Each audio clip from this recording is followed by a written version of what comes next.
Europe 1, 6h32, Emmanuel Macron a donc lancé son mouvement de relocalisation de l'industrie militaire. C'était hier à Bergerac, inauguration du chantier d'une usine de poudre à obus. Elle soutiendra l'économie de guerre voulue par le chef de l'État pour aider l'Ukraine. C'est aussi, Margot Faudéré, le symbole de toute une série de relocalisations soutenues en partie par l'État.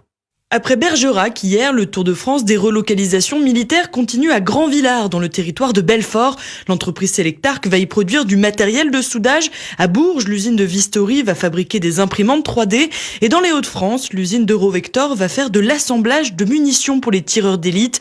Au total, une vingtaine de projets s'inscrivent dans le cadre de cette économie de guerre. Et ce ne sont pas les premiers. En février dernier, Safran a annoncé l'ouverture en 2027 d'une usine spécialisée dans les turbines pour moteurs d'avion, comme le rappelle David Kousker du cabinet Trendéo. La relocalisation de la deuxième fonderie de Safran à Rennes va représenter 200 créations d'emplois, un investissement de 80 millions d'euros, donc pour des pièces à la fois civiles et militaires qui auparavant étaient en partie produites aux États-Unis. Spécifiquement avec la guerre en Ukraine, on se pose la question de est-ce qu'on a suffisamment de stock ? D'autres pourraient être tentés de suivre le mouvement de relocalisation avec d'importants contrats à la clé, notamment avec l'État qui a passé 20 milliards d'euros de commandes aux industriels l'année dernière. Margot Faudéré pour Europe 1.